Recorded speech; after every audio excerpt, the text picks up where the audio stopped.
So hello dear students, welcome to my channel Gateway for Engineers. Now in the today's class we are going to start. Now the next topic is thermal stresses. Now what is thermal stresses? Now thermal stresses is nothing but stresses which are developed in the bar due to change in temperature. अब हम इसमें देखेंगे कि जब हम बाहर का temperature बदला चेंज है या किसी मटेरियल का टेम्परेचर चेंज है तो उस चेंज इन टेम्परेचर की वजह से क्या मटेरियल में स्ट्रेसेस आते हैं या फिर मटेरियल में स्ट्रेसेस नहीं आते। अगर मटेरियल में स्ट्रेसेस आते हैं तो कितने आते हैं, उन स्ट्रेसेस का वेरिएशन कैसा रहता है, यूनिफॉर्म रहता है या फिर नॉन यूनिफॉर्म रहता है, तो वो पूरा टॉपिक को अभी हम डिस्कस करेंगे। सो आई एम कंसिडरिंग सबसे basic example, I am considering a bar. So this is a bar and this bar is subjected to a rise in temperature. I am going to rise the temperature of this bar delta T. So delta T is rise in temperature. तो इस मैंने एक बार consider किया है, इस bar का initial temperature was suppose T and मैंने क्या किया, इस बार का टेम्परेचर राइज किया कितना, डेल्टा T डिग्री से, ठीक है, डेल्टा T डिग्री सेल्सियस से टेम्परेचर राइज किया। नाउ आप मुझे बताइए, due to this delta T degree Celsius if alpha is coefficient of thermal expansion, अगर अल्फा है coefficient of thermal expansion. Now ये कोफिशिएंट ऑफ थर्मल एक्सपांशन क्या होता है, it is nothing, coefficient of thermal expansion is nothing but strain per degree Celsius. Coefficient of thermal expansion क्या होता है, it is normal strain per degree Celsius. So coefficient of thermal expansion की unit क्या हो जाएगी, पर degree Celsius, ठीक है। हम बोल सकते हैं strain is change in length per unit length delta L by L. तो कोफिशिएंट ऑफ थर्मल एक्सपांशन क्या हो गया, change in length per unit length per degree Celsius, ठीक है। तो coefficient of thermal expansion is change in length per unit length per degree Celsius. So if delta T is the rise in temperature and alpha is coefficient of thermal expansion, so can I write delta L, that is change in length? If the initial length of the bar is L, then can I write delta L is equals to L into alpha into delta T? लिख सकता हूं मैं। What is delta L? Delta L is L alpha delta T.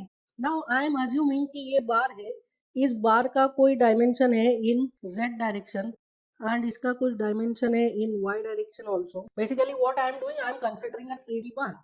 So if I suppose dimension in y direction is d and dimension in z direction is b, ठीक है। Cross section को क्या मैं suppose कर रहा हूँ, cross section को मैं ले रहा हूँ it is b cross d. So can I write due to change in temperature, delta t, change in width कितना होगा, delta b will be equals to b alpha delta t.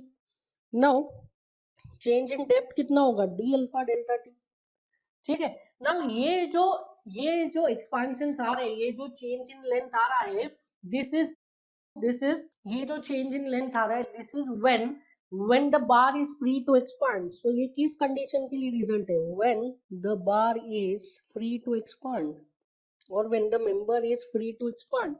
That is why इस expansion को क्या बोलते हैं, इस expansion को बोलते हैं, this is called as free expansion. This is called as what? This is called as free expansion. So अगर बार में कोई रेस्ट्रिक्शन नहीं है, मेंबर के ऊपर कोई रेस्ट्रिक्शंस नहीं है, देन कितना मेंबर में चेंज इन लेंथ या चेंज इन विड्थ या चेंज इन डेप्थ और you can say change in dimension कितना होगा, it is equals to L alpha T, B alpha T and D alpha T. This is the change in length और change in width और change in depth और you can say change in dimension. Now इस ये जो equation है इसके साथ there is a condition and what is that condition? Condition is that delta T should be uniform. ठीक है, मतलब पूरे के पूरे मटेरियल में in the whole material delta T क्या होना चाहिए, यूनिफॉर्म होना चाहिए। इस मटेरियल का हर पार्टिकल, हर फाइबर का टेम्परेचर कितना बढ़ाया है आपने, हर पार्टिकल का, हर फाइबर का टेम्परेचर बढ़ाया है हमने bye delta T. So this is the condition which is most important condition for free expansion. ठीक है। Now अब देखिए, अब मैं क्या कर रहा हूँ, अब मैं इसकी एक साइड को क्या कर रहा हूँ, रजिस्ट कर रहा हूँ, रेस्ट्रिक्शन लगा रहा हूँ मैं एक साइड में। So what I have done is कि ये जो मेंबर था उसके एक एंड को फिक्स कर दिया। नाउ जब मेंबर के एक एंड को आपने फिक्स किया है, नाउ क्या हुआ है, इससे आपने मेंबर के एक एंड को फिक्स करने से क्या हुआ है, आपने किसी डायरेक्शन में एक्सपेंशन को रजिस्ट किया है। अगर आपने किसी ये मेंबर को एक एंड से फिक्स कर दिया है तो क्या आपने किसी डायरेक्शन में चेंज इन लेंथ को रजिस्ट किया है, आपने एक्सपांशन या कॉन्ट्रैक्शन को रजिस्ट किया है, या फिर आप in the other way you can say कि आपने क्या स्ट्रेन को रजिस्ट किया है। You will say no. अगर आप किसी एक एंड को फिक्स कर रहे हो, अगर सिर्फ एक एंड को फिक्स कर रहे हो, देन इससे you are not going to resist deformation, you are not going to resist strains. कैसे नहीं स्ट्रेन रजिस्ट कर पा रहे हो? अगर इसका टेम्परेचर बढ़ाओगे तो एक्स डायरेक्शन में इधर से ये क्या हो जाएगा, डिफॉर्म हो जाएगा। y डायरेक्शन में डिफॉर्म हो सकता है, z डायरेक्शन में डिफॉर्म हो सकता है, देयर आर नो रेस्ट्रिक्शन। तो अगर आपने किसी एक एंड को फिक्स किया है, या सपोज किसी एक डायरेक्शन में आपने रेजिस्टेंस लगाया किसी एक पॉइंट पे, तो नहीं चलेगा। अगर किसी एक डायरेक्शन में आपको रेजिस्टेंस लगाना है तो आपको दोनों पॉइंट्स पे रेजिस्टेंस लगाना पड़ेगा, लाइक दिस। समझ में आ रहा है? सो आपने क्या किया, अगर एक पॉइंट से फिक्स कर दिया, एक एंड को फिक्स कर दिया, but the other end is free to expand, दूसरे एंड में क्या है, एक्सपांशन इज अलाउड। सो अगर इस मेंबर का आप टेम्परेचर रेज करेंगे तो इसमें क्या होगा, फ्री एक्सपांशन होगा in X direction, in Y direction and in Z direction, तीनों ही डायरेक्शन में फ्री एक्सपांशन होगा। ठीक है। सो अगर आपने एक एंड को फिक्स किया है, किसी एक एंड को फिक्स किया है, उससे एक्सपांशन रेजिस्ट नहीं करने वाला है, उससे डिफॉर्मेशन रेजिस्ट नहीं होने वाले। In the case of what, in the case of thermal stresses, what you have to do, you have to apply resistance at both the ends, दोनों ही एंड्स पे आपको रेजिस्टेंस लगाना पड़ेगा, like this. So if you are applying resistance at both the ends, then only क्या हो रहा है, then only you are going to resist the expansion और कॉन्ट्रैक्शन और स्ट्रेन। नाउ अब देखिए, अब मैंने ये बार है इसके दोनों एंड्स को फिक्स कर दिया लाइक दिस, दोनों एंड्स को फिक्स कर दिया like this. Now in this case आप बताओ, क्या y डायरेक्शन में कोई रेजिस्टेंस है? क्या y डायरेक्शन में फ्री एक्सपांशन हो सकता है या नहीं? y डायरेक्शन में डेफिनेटली फ्री एक्सपांशन हो सकता है, because there is no resistance in y direction. आपने इस तरीके से फिक्स किया इसे, so there is no resistance in y direction. क्या z डायरेक्शन में कोई रेजिस्टेंस है? आपने इस तरीके से फिक्स किया है, क्या z डायरेक्शन में कोई रेजिस्टेंस है? No, there is no resistance in z direction. So z direction it is, in z direction it is free to expand. So ये जो मैंने फिक्स किया है मेंबर को, ये जो आपको दिख रहा है आपको बोर्ड पे, ये मेंबर को जो मैंने फिक्स किया है, ये किस डायरेक्शन में एक्सपांशन को रजिस्ट कर रहा हूं मैं, इस तरीके से फिक्स करके मैं सिर्फ और सिर्फ x डायरेक्शन में एक्सपांशन को रजिस्ट कर रहा हूं, y एंड z डायरेक्शन में expansion is not रजिस्टेड। Now since मैंने इस मेंबर को x डायरेक्शन में रजिस्ट कर दिया, तो क्या x डायरेक्शन में मेंबर एक्सपांड कर पाएगा? You will say no. So if I write free expansion in x direction is equals to l alpha delta t। Free expansion कितना था, l अल्फा डेल्टा t था, बट हमने क्या किया, हमने सपोर्ट लगा दिया, एंड सपोर्ट लगाने की वजह से एक्चुअल एक्सपांशन कितना हुआ, मेंबर का एक्चुअल एक्सपांशन कितना हुआ? So actual expansion in x direction is how much, 0। आपने क्या किया, सपोर्ट लगा दिया, सपोर्ट लगा दिया, तो ये जो मेंबर है वो x डायरेक्शन में एक्सपांड नहीं हो पाया है, तो x डायरेक्शन में एक्चुअल एक्सपांशन कितना हो गया, 0। So actual expansion in x direction is 0। So can आई से expansion registered in x direction is how much, is L alpha delta t minus 0, that is L alpha delta t. So कितना expansion resist किया है आपने, L alpha delta t. Now this is the reason कि material में stresses आएंगे। क्यों stresses आएंगे? क्योंकि मटेरियल एक्सपांड करना चाह रहा था L alpha delta t, और आपने क्या किया, उस एक्सपांशन को रजिस्ट कर दिया। अगर मटेरियल एक्सपांड करना चाह रहा है, डिफॉर्म करना चाह रहा है, और आप उस डिफॉर्मेशन को रजिस्ट कर रहे हो, तो डेफिनेटली मटेरियल पे क्या होगा, मटेरियल में स्ट्रेसेस डेवलप होंगे। Now so this is the reason, this expansion resistance, और जो एक्सपांशन को आपने रजिस्ट किया है, this is the reason why material में क्या हो रहा है, this is the reason for development of stress in material. इस एक्सपांशन रेजिस्टेंस की वजह से मटेरियल में स्ट्रेस आएगा, and we know that stress को हम कैसे कोरिलेट कर सकते हैं, स्ट्रेस को हम स्ट्रेन से कोरिलेट कर सकते हैं, डायरेक्ट एक्सपांशन से कोरिलेट नहीं कर सकते। सो can I write strain रजिस्टेड in x direction, so it is L alpha delta t upon L, that is alpha delta t. So इससे क्या आ जाएगा, stress develop due to above strain resisted, कितना हो जाएगा, we know that sigma is equals to epsilon into E, so sigma is equals to epsilon क्या है, alpha into delta t into E, so sigma कितना हो जाएगा, sigma is equals to E alpha delta t. Now this is the value of stress. कौन सी direction में आएगा ये stress, this is stress in x direction, this is the value of stress in x direction. What will be the value of stress in y direction, sigma y कितना हो गया, 0, sigma Z कितना हो जाएगा 0। क्यों? यहाँ से देखिए free expansion in Y direction कितना है, free expansion in Y direction कितना हो जाएगा, it is D alpha delta T. Free expansion Y direction में कितना हो जाएगा D alpha delta T.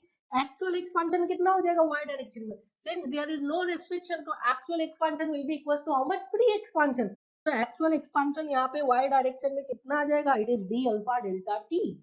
So expansion registered d alpha delta t minus d alpha delta t, it becomes 0। अगर आप y direction में एनालिसिस करोगे तो expansion registered 0। अगर आप एक्सपांशन को रजिस्ट नहीं कर रहे, अगर आप डिफॉर्मेशन को रजिस्ट नहीं कर रहे, then in that case stresses will be how much, stresses will be 0। समझ में आया? So due to resistance of expansion क्या हो रहा है, मटेरियल में स्ट्रेसेस डेवलप हो रहे हैं। नाउ अब हम इस इक्वेशन को एनालाइज करेंगे। ये जो इक्वेशन अभी हमने लिखा है यहाँ पे, इस इक्वेशन को हम एनालाइज करेंगे, दिस इक्वेशन। नाउ इस इक्वेशन को आप कब यूज कर सकते हो, दिस इक्वेशन के साथ there is a star mark.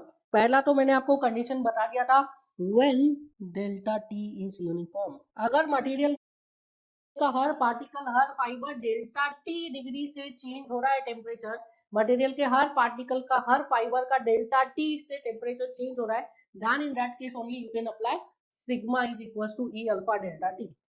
Now इसका सेकंड लिमिटेशन देखते हैं हम। Second limitation, now I am considering the same beam, same member ले रहा हूं मैं, and this member is fixed at both the ends. That is why this member is what, resisting the strains due to thermal expansion in x direction।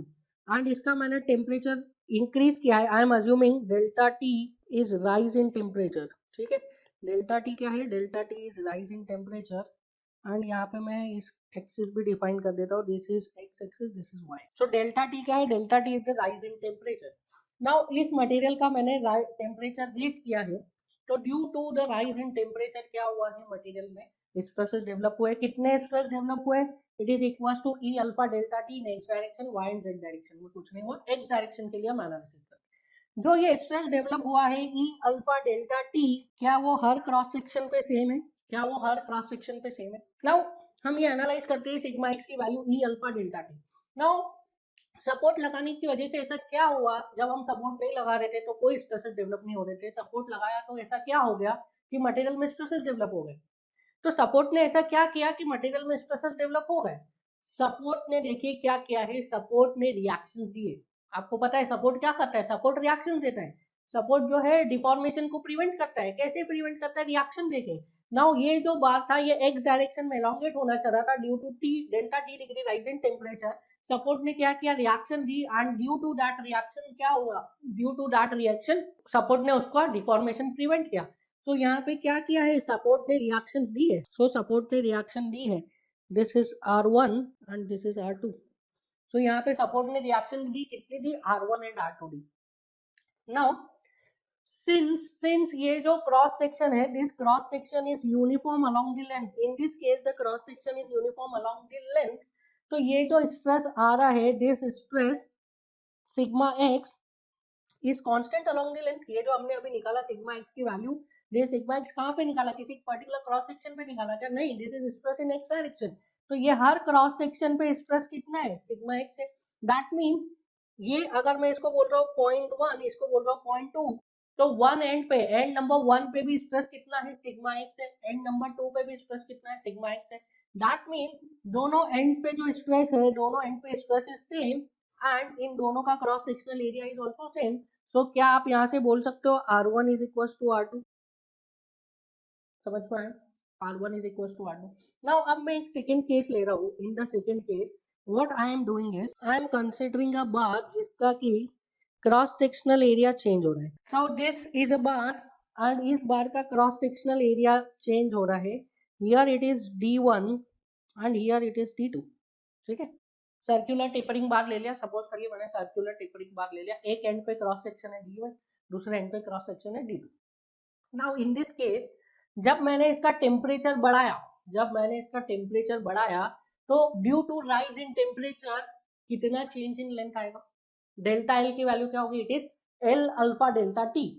Due to rise in temperature कितना change in length आएगा, it is L alpha delta T. आएगा कि नहीं आएगा, बिल्कुल आएगा। L alpha delta T के लिए क्या कंडीशन थी, एल अल्फा डेल्टा टी के लिए कंडीशन थी जो डेल्टा टी है दैट शुड बी यूनिफॉर्म। ये जो पूरा का पूरा मटेरियल है, इस पूरे मटेरियल के हर पार्टिकल में चेंज इन टेम्परेचर कितना होना चाहिए, डेल्टा टी। सो अगर इस मटेरियल के हर पार्टिकल में change in temperature delta T हो रहा है, तो क्या मैं इसके लिए बोल सकता हूँ कि चेंज इन लेंथ कितना होगा, एल अल्फा डेल्टा टी। इतना तो क्लियर है। नाउ अगर मुझे इस मटेरियल में स्ट्रेस निकालना है कि इस मटेरियल में राइज इन टेम्परेचर की वजह से कितना स्ट्रेस आएगा, तो क्या मैं ये लिख सकता हूँ that sigma X is equal to E alpha delta T. क्या मैं ये लिख सकता हूँ? नाउ इसको आप एनालाइज कीजिए, this is very very very important, because अगर आप ई अल्फा डेल्टा टी लिखते हैं, ई अल्फा डेल्टा टी लिखते हैं, आई एम अज्यूमिंग कि हम इसको लिख सकते हैं और इसको एनालाइज करते हैं। नाउ ये अगेन ये सपोर्ट्स ने क्या किया है, ये सपोर्ट्स ने रिएक्शन लगाई है यहाँ से R1, here the reaction is R1 and here it is R2, so R1 R2 reaction लगा दी सपोर्ट ने। नाउ अगर मैं बोलता हूँ कि in this case also the value of stress is sigma x and this sigma x is constant throughout the length, her cross section पे जो stress आ रहा है that is sigma x, तो इसकी वजह से क्या होगा, यहाँ पे क्या आ जाएगा, x सेक्शन वन पे R1 की वैल्यू कितनी आ जाएगी, I can write R1 is equal to sigma X into pi by 4 d1 square, R2 is equals to sigma x into pi by 4 d2 square. So R1 will not be equals to R2. R1 जो है वो R2 के बराबर नहीं होगा। That means अगर इस structure के लिए R1 R2 के बराबर नहीं होगा, for this structure if R1 is not equals to R2, that means this structure is not in a state of static equilibrium. ये स्ट्रक्चर स्टैटिक इक्विलिब्रियम में नहीं रहेगा, और अगर स्ट्रक्चर स्टैटिक इक्विलिब्रियम में नहीं रहेगा तो क्या होगा, स्ट्रक्चर मूव करने लग जाएगा, स्ट्रक्चर में एक्सेलरेशन आ जाएगा, वेलोसिटी आ जाएगा, which is not possible in the case of strength of material. समझ में आया? ये स्ट्रक्चर में इक्विलिब्रियम की कंडीशन सेटिस्फाई होना इज मस्ट। इसका मतलब क्या है, जो आप ये कॉन्सेप्ट लगा रहे हैं, this concept is not valid here, that is sigma X is equal to E alpha delta T. This is only and only valid for uniform cross section, or you can say prismatic bar. So the second condition is when the bar is prismatic. समझ में आया क्या? This is very very very important. आपको ये चीज समझना बहुत ही जरूरी है कि आप कब लगा सकते हैं। समझ में आया? You can apply sigma x is equal to e alpha delta t only when the temperature is raised uniformly and only when the bar is having uniform cross section throughout the length, or you can say the bar is prismatic. If the bar is not prismatic, you cannot apply sigma x is equals to e alpha delta t. ठीक है, ये समझ में आ गया।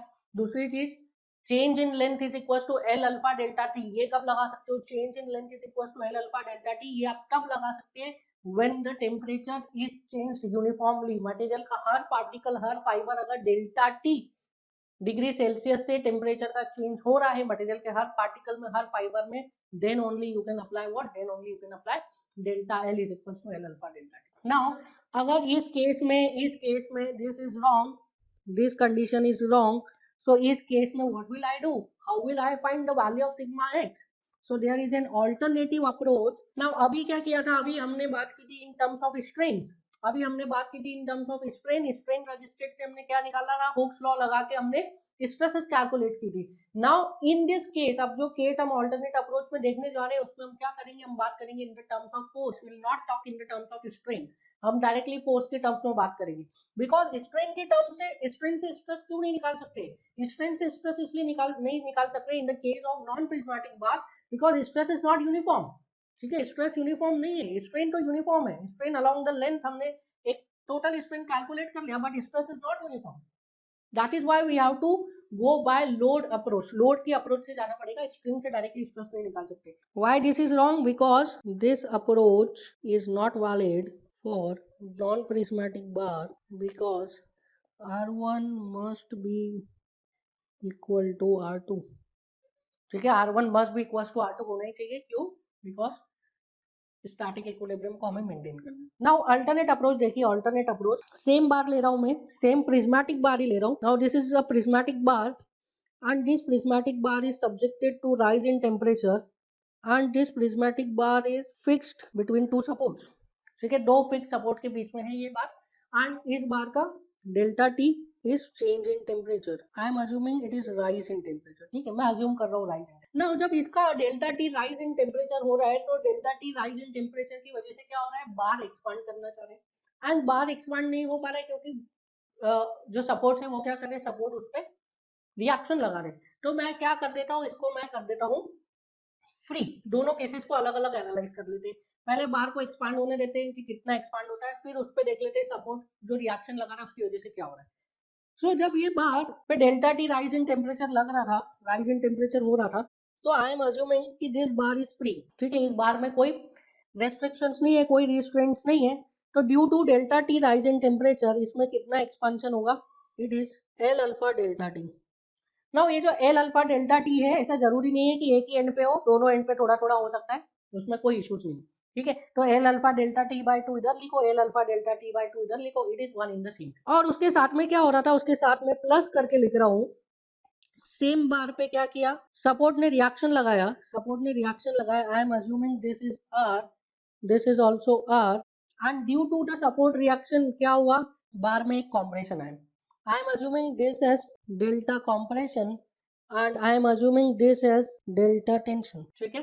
सो मैंने क्या किया, मैंने कुछ नहीं किया, this is principle of superposition, हम लोग कई बार इसको पढ़ चुके हैं। The effect of multiple action is equal to algebraic sum of effect of individual action, this is what, this is principle of superposition. तो मैं यहाँ पे क्या कर रहा हूँ, मैं यहाँ पे प्रिंसिपल ऑफ सुपरपोजिशन ही लगा रहा हूँ कि the effect of multiple action, दो एक्शन हो रहे हैं, एक तो राइज इन टेम्परेचर की वजह से एक्सपांशन हो रहा है एंड दूसरा रिएक्शन की वजह से क्या हो रहा है, कॉन्ट्रैक्शन हो रहा है। सो मैं जो इफेक्ट ऑफ मल्टीपल एक्शन को क्या कर रहा हूँ, इंडिविजुअल इफेक्ट लेकर देख रहा हूँ।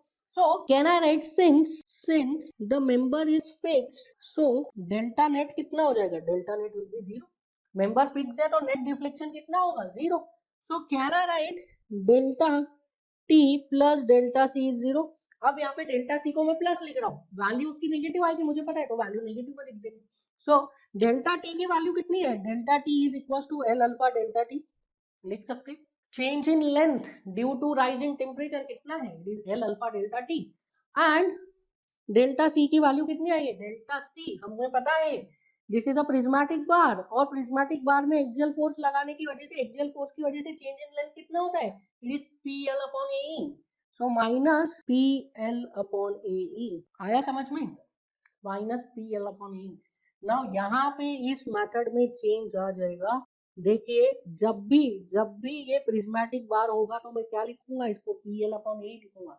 अगर नॉन प्रिज्मेटिक बार है, अगर यहाँ पे मैंने if I consider this non prismatic, for non prismatic delta C will be equals to 4pl upon pi d1 d2e और एक्सेट्रा।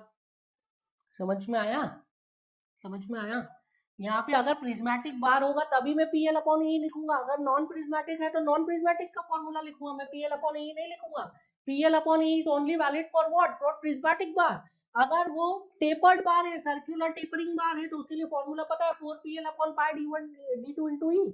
अगर वो रेक्टेंगुलर टेपरिंग बार है तो हमें फॉर्मूला पता है, P into L into log of b2 by b1 upon b2 minus b1 into t into E, हमें पता है रेक्टेंगुलर टेपरिंग बार का। और कोई अलग सेक्शन है तो हम निकाल सकते हैं, हमें प्रोसीजर पता है। तो यहाँ पे ये जो PL अपॉन ए है ये कब रखूंगा, only in the case of prismatic bar. अगर if the bar is non-prismatic then I will not write here PL upon E.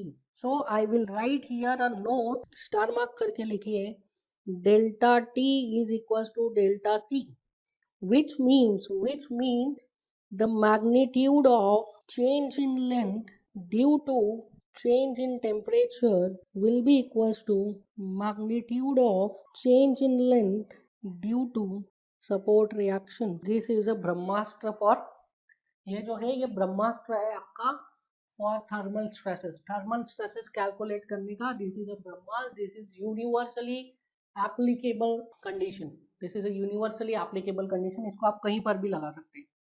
So magnitude of change in length due to change in temperature will be equals to the magnitude of change in length due to reaction forces, or you can say support reaction. So can I write, अगर इसी को मैं आगे बढ़ाऊं, so L alpha delta T this is equals to P L upon A E, सो यहाँ से L L cancel हो जाएगा, L से एल कैंसिल हो जाएगा, you will get P upon A is equal to E alpha delta T, that is equal to sigma is equal to E alpha delta T. अगर यहाँ पे non prismatic bar होता तो you can not write sigma is equal to E alpha delta T, ठीक है, आप ई alpha delta T नहीं लिख पाते और नॉन प्रिज्मेटिक बार। उसके लिए आपके पास ये वाला इक्वेशन है, this equation is very much valid for each and every case, that is the magnitude of change in length due to change in temperature is equals to the magnitude of change in length due to reaction forces, due to support reactions। clear है, इतना समझ में आया? now please write down special case 1, special case 1 is a case of partial expansion or you can say partial restriction, that is spring support, that is spring support। so again I am taking what, again I am taking a member, again I am taking a bar। now this time this bar is fixed at one end and it is supported by a spring support at the other end। तो एक and पे तो क्या है, ये fixed and है, fixed है, और दूसरे एंड पे क्या है, it is supported by a spring support. Now spring की वजह से क्या हो रहा है, स्प्रिंग की वजह से स्प्रिंग इसका डिफ्लेक्शन को 100% रेस्ट्रिक्ट भी नहीं कर रहा है और स्प्रिंग इसको फ्री एक्सपांशन के लिए भी अलाउ नहीं करेगा, ठीक है। ये बार है, सपोज दिस इज अ बार, इस बार को अगर मैं यहाँ पे फिक्स कर देता और इधर कुछ सपोर्ट नहीं लगाता तो this bar is free to expand. अब मैंने क्या कर दिया, स्प्रिंग लगा दिया, तो स्प्रिंग की वजह से इसका जो एक्सपांशन है वो 100% रेस्ट्रिक्ट भी नहीं होगा और इसको फ्रीली एक्सपांड भी नहीं करने देगी spring. So this is a case of what, this is a case of restricted expansion, ठीक है, और यू कैन से a case of partial expansion, partial contraction भी बोल सकते हैं। सो ये जो स्प्रिंग है इसका थोड़ा सा प्रॉपर्टीज में लिख देता हूँ। This bar is having length L, area of cross section A, Young's modulus E, and ये जो स्प्रिंग है इसका स्टिफनेस है K, ठीक है, इस स्टिफनेस, इस स्प्रिंग का स्टिफनेस कितना है K। नाउ फ्री एक्सपांशन देख लेते, फ्री एक्सपांशन, तो अगर कोई सपोर्ट नहीं लगा होता या एक ही एंड पे सपोर्ट लगा होता, दूसरा एंड फ्री होता, इन दैट केस फ्री एक्सपांशन कितना होता, फ्री एक्सपांशन ऑफ मेंबर और यू कैन से बार, this is equals to L alpha delta T, delta T is change in temperature। Free expansion कितना होता है, L alpha delta T। Now अब बताइए actual expansion कितना हो रहा है, actual expansion, so actual expansion क्या L alpha delta T से ज्यादा होगा, actual expansion L alpha delta T से ज्यादा होगा, नहीं ना, L alpha delta T से कुछ कम ही होगा, बट हमें वैल्यू नहीं पता एक्चुअल एक्सपांशन क्या होगा, क्या जीरो होगा एक्चुअल एक्सपांशन में, जीरो भी नहीं होगा, so it is the value between zero to L alpha delta T, ठीक है, जीरो से L alpha delta T के बीच में कोई वैल्यू होगी, so I am assuming the value of actual expansion is delta, ठीक है, क्या अज्यूम किया मैंने कि एक्चुअल एक्सपांशन हो रहा है डेल्टा। नाउ अगर इस मेंबर का एक्चुअल एक्सपांशन डेल्टा हो रहा है तो क्या स्प्रिंग डेल्टा से कंप्रेस होगी, अगर मेंबर का एक्चुअल एक्सपांशन डेल्टा है तो क्या स्प्रिंग डेल्टा से कंप्रेस होगी। So can I write actual expansion of bar is delta, इसको लिखिए assume. So compression in spring कितना हो गया, कॉम्प्रेशन इन स्प्रिंग हो गया delta. So can I write force in spring कितना हो जाएगा, force in spring, force in spring कितना हो जाएगा, it is K into delta is equal to Fs। क्या मैं लिख सकता हूँ फोर्स इन स्प्रिंग, हमें पता है what is K, K is force required for unit deflection, K is what, stiffness of the spring which is nothing but force required for unit deflection। तो delta deflection आ रहा है तो कितना force develop हो रहा है स्प्रिंग में, that is Fs। So can आई से ड्यू टू डेल्टा स्प्रिंग में कितना कॉम्प्रेसिव फोर्स हो रहा है Fs, तो स्प्रिंग मेंबर के ऊपर कितना फोर्स लगाएगी Fs, समझ में आया। सो स्प्रिंग पे कितना फोर्स लगेगा Fs, that means spring member पे कितना फोर्स लगाएगी, यहाँ से देखिए स्प्रिंग पे कितना फोर्स लगा Fs, तो स्प्रिंग मेंबर पे कितना रिएक्शन लगाएगी Fs। So can I write force applied by spring on member will be equals to how much Fs। So can I write compression of member due to spring force Fs कितना हो जाएगा, देखिए ये जो बार है क्या ये बार प्रिज्मेटिक है और इस प्रिज्मेटिक बार पे एक एक्चुअल फोर्स लग रहा है Fs, तो क्या मैं यहाँ पे PL upon A फॉर्मूला लगा सकता हूँ, yes I can apply formula PL upon A। so this is equals to how much, this is equals to Fs into L upon A into E, I can write। so क्या यहाँ से मैं लिख सकता हूँ net expansion of bar will be equals to L alpha delta T minus L alpha delta T minus Fs into L upon A। देखिए L alpha delta T क्या था, फ्री एक्सपांशन था। अगर स्प्रिंग सपोर्ट नहीं होता, वहां पे कोई सपोर्ट नहीं होता दूसरे एंड पे, तो फ्रीली कितना एक्सपांड होता है, it is L alpha delta T. And spring ने कुछ रिएक्शन लगाया, कुछ फोर्स लगाया, उसकी वजह से कॉन्ट्रैक्शन कितना हो गया, it is F S into L upon E. So net expansion कितना हुआ, L alpha delta T minus F S into L upon E. So this is the net expansion of the bar. So can I write, अभी हमने net expansion कितना रखा था, delta. So delta is equal to what, L alpha delta T minus F S into L upon E. क्या मैं delta को लिख सकता हूँ in terms of F S लिख सकता हूँ, what, delta is equal to F S by K. So delta is equal to how much, it is F S by K, this is equal to L alpha delta T minus fs into L upon E. So can I write fs by k minus fs into L upon AE? This is equals to L alpha delta t. So can I write fs को common ले लिया, 1 by k minus 1 by AE by L. This is equals to L alpha delta t. From here fs is equals to L alpha delta t upon 1 by k minus 1 by AE by L. Now what I am doing is AE by L को common ले रहा हूँ यहाँ से, L alpha delta T upon is 1 upon AE by L. This is equals to 1 minus. So from here what I can write, Fs by K plus Fs into L upon AE. This is equals to L alpha delta T. लिख सकते हैं। Now यहाँ से मैं common ले रहा हूँ Fs into L upon AE. So यहाँ पे हो जाएगा AE by L upon K plus 1. This is equals to L alpha delta T. So यहाँ से L से L cancel हो गया. I will write Fh by A. This is equals to 1 plus AE by L upon K. और जो यहाँ पे ये कैपिटल E था उसको मैंने इधर भेज दिया इक्वल टू के दूसरे साइड, तो ये हो गया E alpha delta T. Now what is Fh by A? This is nothing but stress in the bar.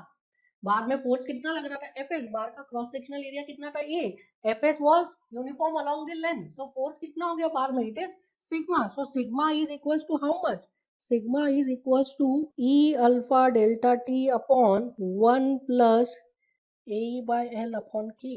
This is the value of stress due to partial restriction, or you can say the value of stress due to rise in temperature when the member is supported with spring support. Now इसको हम reduced form में लिख सकते हैं, that is sigma is equals to E alpha delta T upon 1 plus what was AE by L. AE by L हम पढ़ चुके हैं. What was AE by L?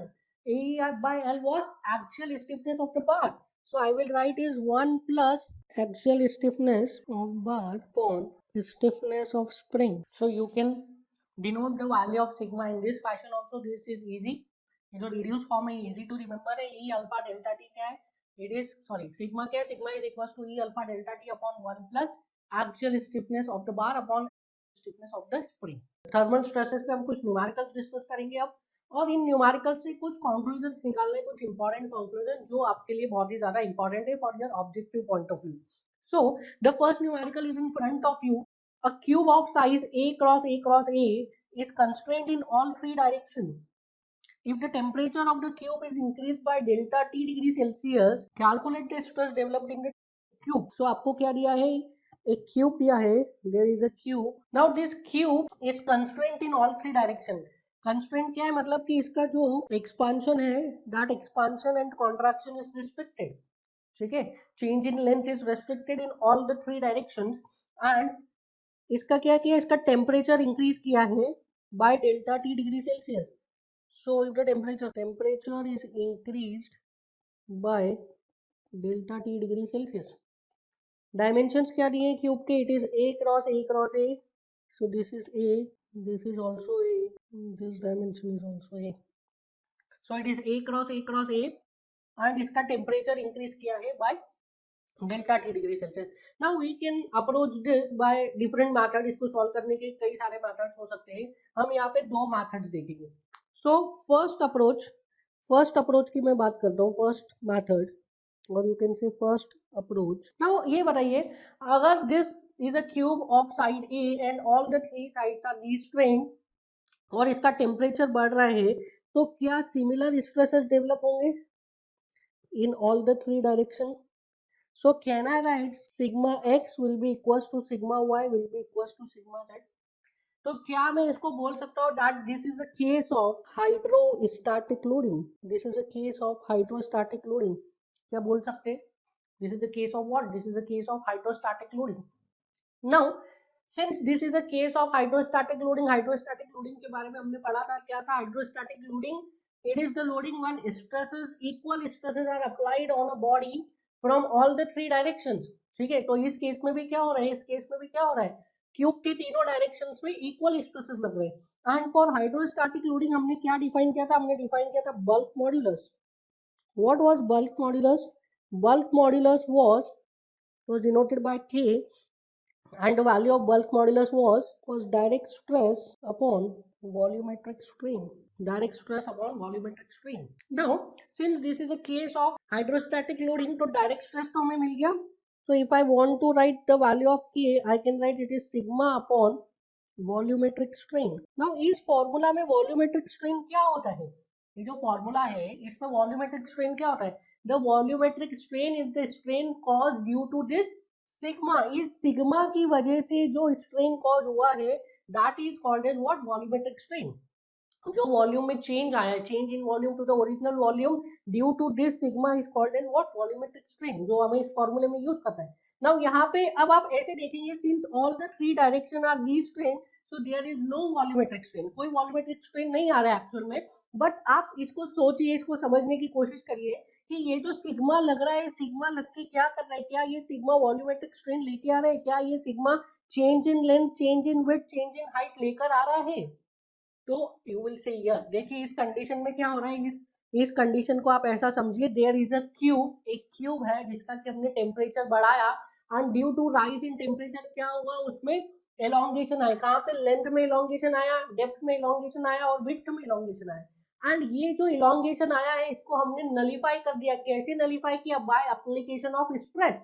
हमने कॉम्प्रेसिव स्ट्रेस लगाया इन लेंथ का डायरेक्शन, इन डेप्थ का direction, इन width का direction. तो ये तीनों डायरेक्शन में सिग्मा स्ट्रेस लगा के क्या किया है हमने, वो जो इंक्रीज इन टेम्परेचर की वजह से एक्सपांशन आया था उस एक्सपांशन को क्या नलीफाई किया है. तो क्या मैं ये बोल सकता हूँ कि ये जो सिग्मा है, सिग्मा की वजह से क्या हो रहा है, सिग्मा की वजह से स्ट्रेन आ रहा है. कितना स्ट्रेन आ रहा है? जितना की फ्री एक्सपांशन है उसके बराबर क्या आ रहा है, उसके बराबर डिक्रीज इन लेंथ हो रहा है. So can I write strain due to sigma is equals to strain due to rise in temperature. और राइज इन टेम्परेचर की वजह से क्या बोल सकते हैं हम? So free expansion in x direction due to rise in temperature, it is how much? It is a alpha delta t. Similarly, free expansion in y direction, it is how much? A alpha delta t. Similarly, free expansion in z direction, it is how much? It is also A alpha delta t. So in all the three direction free expansion कितना आ रहा है? A alpha delta t. So can I write strain in x direction? It is how much? It is free expansion upon original length, that is A alpha delta t upon A, which is equals to alpha delta t. Similarly, strain in y direction कितना आ जाएगा? Strain in y direction is also alpha delta t, and strain in z direction कितना आ जाएगा? It is also alpha delta t. We know that volumetric strain for cube कितना होता है? Epsilon v is equals to epsilon x plus epsilon y plus epsilon z. So it is equals to how much? Now ये epsilon x कितना आ रहा है? Epsilon x is alpha delta t. कैसा आ रहा है? कॉम्प्रेसिव या tensile? It is compressive. So it is minus alpha delta t. Epsilon y is also minus alpha delta t. Epsilon z is also minus alpha delta t. So can I write epsilon v is equals to minus 3 alpha delta t. So can I write bulk modulus K is equals to sigma upon minus 3 alpha delta t. Now we know that E is equals to 3K into 1 minus 2 mu. E is equals to 3K 1 minus 2 mu. So can I write K is equals to E upon 3 into 1 minus 2 mu. Now this is equation 1, this is equation 2. If I compare 1 with 2, so E upon 3 into 1 minus 2 mu is equals to sigma upon minus 3 alpha delta t. Now यहाँ से 3 से 3 cancel हो जाएगा. You will get the value of sigma as E alpha delta t upon 1 minus 2 mu. Now this is the amount of stress develop. इतना stress develop होगा, कब stress develop होगा? When the temperature of a cube is raised by T degree Celsius and it is restrained, it is constrained in all the three directions. Now this approach is very much correct जब तीनों ही direction से constraint हो, but अगर एक direction से या दो डायरेक्शन में कंस्ट्रेंट है, then in that case we cannot apply this approach, क्योंकि अगर सिग्मा इन z डायरेक्शन जीरो हो गया या सिग्मा इन y डायरेक्शन जीरो हो गया तो हाइड्रोस्टैटिक लोडिंग का केस नहीं बन पाएगा, तो हम वॉल्यूमेट्रिक स्ट्रेन का कॉन्सेप्ट नहीं लगा सकते उस केस में. So there is an alternative approach. So if we talk about second approach, now in the second approach what we will do, we will apply principle of superposition. क्या होता है principle of superposition? कई बार discuss कर चुके हैं. Principle of superposition is nothing but the effect of multiple action is equals to algebraic sum of effect of individual action. ठीक है, तो multiple action का effect क्या होता है? algebraic sum होता है किसका? individual action के effect का. सो इफ आई से इस केस में क्या हो रहा है, इस केस में दो एक्शन हो रहे हैं. पहला एक्शन क्या हो रहा है? पहला एक्शन टेम्परेचर में राइज हो रहा है. So due to rise in temperature क्या हो रहा है? मटेरियल एक्सपांड कर रहा है. नाउ दूसरा एक्शन क्या हो रहा है? दूसरा एक्शन उसमें स्ट्रेसेस लग रही है. कैसे लग रही है? सपोर्ट से, कंस्ट्रेंट की वजह से. कितनी स्ट्रेस लग रही है? ताकि उस मटेरियल को हम ओरिजिनल पोजीशन पर लेकर आ सके. So can I write free expansion due to rise in temperature? I am considering only X direction. So in X direction, ठीक है, मैं एक्स डायरेक्शन में एनालिसिस कर रहा हूँ. So free expansion due to rise in temperature कितना हो गया? It is A alpha delta T. Now I can write actual expansion due to rise in temperature. I can write it as zero. कितना आ गया actual expansion? Zero. So expansion resisted कितना हो जाएगा? Expansion resisted this is equals to A alpha delta T minus zero which is equals to A alpha delta T. Now can I write from here strain registered? Strain registered will be A alpha delta T upon A which is equals to alpha delta T. लिख सकते हैं. Now this is equation number 1. Now ये क्या हो गया? This is the effect of first action. पहले action का effect है ये. ठीक है. Now if I talk about second action की वजह से क्या हो रहा है? So can I write strain in x direction due to stress sigma in x y z direction. This is equals to epsilon x will be equals to sigma x by e minus mu sigma y by e minus mu sigma z by e. So can I write strain due to stress? This must be equals to strain resisted. लिख सकता हूँ मैं. Strain due to stress, this must be equals to what? Strain resisted. So can I write it is epsilon x, this is equals to alpha delta t. So epsilon x की value मैं यहाँ पे put कर रहा हूँ. What is the value of epsilon? देखिए यहाँ पे देखिए सिग्मा x की वैल्यू कितनी होगी? Sigma x is nothing but minus sigma. क्यों minus sigma? Because it is compressive. So minus sigma by e minus mu sigma y is also minus sigma. It is also compressive. Minus mu sigma z is also minus sigma because it is compressive. This is equals to alpha delta t.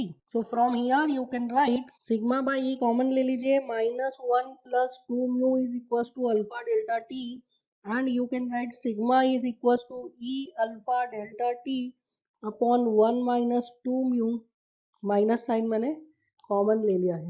Now this is the answer. Same ही result मिला है आपको दोनों case में. That sigma is equals to E alpha delta T upon 1 minus 2 mu. In the both cases result is same. Result आपको same मिला है दोनों ही केसेस में. नाउ यहाँ पे देखिए ये जो सेकंड वाला अप्रोच लगाया हमने, this second approach is valid for all the cases. Why?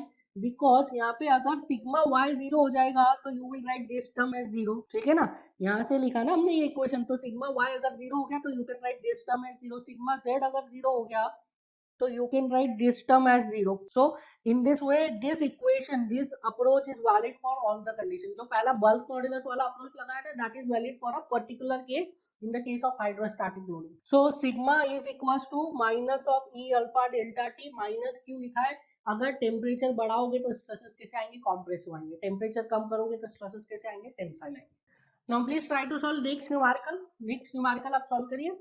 Now next numerical में क्या बोल रहा है? A cube of size a cross a is constrained in two direction.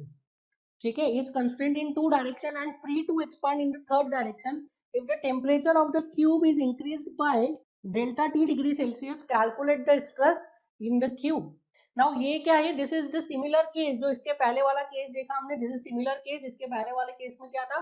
Free direction, तीनों डायरेक्शन में क्या था, इट वॉज कंस्ट्रेंट, ठीक है, deformation is constraint in all the three direction, but in this case deformation is constrained in only two direction, third direction where it is free to expand. So if I consider a cube again, so again this is a cube of size a cross a cross a. Now this time this cube is registered in two directions. So this cube is registered in two direction. अगर मैं यहाँ पे directions को specify करूँ, so I suppose this is x, this is y and this is z direction. तो y and z direction में क्या है, y and z direction में cube का जो क्यूब इज कंस्टेंट, क्यूब के डिफॉर्मेशन को रजिस्ट किया हुआ है. So now if we talk about this case, so free expansion in X direction कितना होगा, देखिए free expansion is X direction में there is no constraint, so free expansion कितना हो जाएगा, it is A alpha delta T. Similarly free expansion in Y direction कितना हो जाएगा, free expansion in Y direction is again A alpha delta T. Now free expansion देखिए Y direction में it is restraint, but हम free expansion की बात कर रहे हैं कि अगर ये रीस्ट्रेंट नहीं होता, ये कंस्ट्रेंट नहीं होता, तो कितना फ्री एक्सपांशन होता, ठीक है. So free expansion in Y direction is A alpha delta T and free expansion in Z direction is also A alpha delta T. Now अब मैं पहले बात करूंगा एक्स डायरेक्शन से की. So in x direction actual expansion कितना हुआ, actual expansion. So x direction में actual expansion is a alpha delta t. So expansion registered कितना है, expansion registered is a alpha delta t minus a alpha delta t which is 0. So stress कितनी आएगी, stress will be 0, strain will be 0. कहाँ पर, x direction में, ये मैं x direction की बात कर रहा हूँ. सो x डायरेक्शन में since there is no resistance, there is no restraint, तो x डायरेक्शन में कितने स्ट्रेस आएंगे, 0. सो अब मैं बात करता हूँ y एंड z डायरेक्शन की. So I will talk about in y and z direction, y और z डायरेक्शन की बात कर रहा हूँ. So y direction and z direction both are similar, दोनों में ही रिस्ट्रेंट है, तो किसी एक के लिए भी अगर हम एनालाइज करेंगे तो it would be same. So I am assuming that stress in y direction is sigma. So assuming sigma y is sigma and sigma z is also sigma, ठीक है, ये मैंने assumption किया. तो क्या मैं लिख सकता हूँ, फ्री एक्सपांशन तो y डायरेक्शन में देख लिया था, एक्चुअल एक्सपांशन कितना है, actual expansion in y direction this is equals to how much, actual expansion in y direction is 0. So can I write expansion resisted, कितना एक्सपांशन रजिस्ट हुआ, it is a alpha delta t minus 0 which is equals to a alpha delta t. So y direction and z direction में कितना expansion resist हो रहा है, a alpha delta t. So can I write strain resisted? Strain resisted कितना हो जाएगा, it is a alpha delta t upon a which is equals to alpha delta t. We know that strain due to stress this is equals to strain resisted, ठीक है. तभी तो body में net deformation y direction में क्या होगा, 0, actual deformation 0 होगा. So strain due to stress sigma को मैं क्या लिख सकता हूँ, it is sigma y by e minus mu sigma x by e minus mu sigma z by e. This is equals to what, alpha delta t. Now we know that in x direction there is no strain resisted, so x direction में stress कितना है, it is 0. And we know that y direction and z direction में कितना stress develop हो रहा है, same हमने assume किया, it is sigma. एंड अगर टेम्परेचर बढ़ रहा है तो y डायरेक्शन में स्ट्रेसेस कैसे लगेंगे, y डायरेक्शन में stress will be compressive. Stress बढ़ रहा है तो z डायरेक्शन में स्ट्रेस कैसे लगेंगे, it is compressive. So sigma y की वैल्यू क्या हो जाएगी, it is minus sigma by e minus mu sigma z is also minus sigma. So minus mu into minus sigma by e this is equals to alpha delta t. Can I write from here sigma by e common ले लेता हूं, it is 1 minus mu. This is equals to alpha delta t. So sigma is equals to e alpha delta t upon 1 minus mu. So अगर दो side से restrictions हैं, if the cube is restricted from two sides, then in that case stress कितना develop होता है, stress develop होता है e alpha delta t upon 1 minus mu. Now यहाँ से हमें एक important conclusion निकालना है, यहाँ से हमें एक बहुत ही important conclusion निकालना है, which is कि अगर there is a bar and this bar is restricted in one direction, if the bar is restricted in one direction, stress कितने होते हैं, sigma is equals to e alpha delta t. If the bar is restricted in one direction, stress will be e alpha delta t. What are the condition for this? इस formula को use करने के लिए क्या condition थी, there were two conditions. The first condition is delta T must be uniform, मतलब each and every fibre का, each and every particle का चेंज इन टेम्परेचर कितना होना चाहिए, डेल्टा टी. सेकेंड कंडीशन क्या थी, second condition the bar must be prismatic, that is the cross section of the bar must be uniform along the length. Now if the bar is restrained in two directions, if the bar is restrained in two directions, then in that case कितना stresses develop हुआ? Stress is E alpha delta T upon 1 minus mu. E alpha delta T upon 1 minus mu. मैं ये magnitude लग रहा हूँ stress का, ठीक है। अगर टेम्परेचर बढ़ेगा तो स्ट्रेस कॉम्प्रेसिव आएंगे, टेम्परेचर कम होगा तो स्ट्रेस टेंसाइल आएंगे। Now in the third case, if the bar is restrained in all the three direction, if the bar is restrained in all the three direction, in that case कितना stress develop होता है? Sigma is equals to E alpha delta T upon 1 minus 2 mu. E alpha delta T upon 1 minus 2 mu. So this conclusion is very important, and this conclusion is valid for all the cases जिसमें कि delta T क्या है? Delta T is constant, मतलब each and every fibre, each and every particle का temperature किससे change हो रहा है? डेल्टा टी से। This result is valid for all the cases when the bar is prismatic. अगर आपका मेंबर prismatic है, that is member का cross section throughout the length is not changing, then in that case this relation, these results are valid. So ये जो तीनों result आए हैं, these three results are very important because आपसे exam में directly इससे numerical आते हैं और एग्जाम में आपके पास उतना टाइम नहीं रहेगा कि आप एक एक कैलकुलेट कर लेंगे। So these results are very important, आप इन रिजल्ट्स को याद रखेंगे। जो थर्ड वाला है, थर्ड वाले से तो आपके कॉम्पिटिटिव एग्जाम में बहुत ही ज्यादा क्वेश्चंस पूछे जाते हैं, particularly in engineering services. Third वाले से कई बार न्यूमेरिकल्स आ चुके हैं, ठीक है, one of the favourite topics.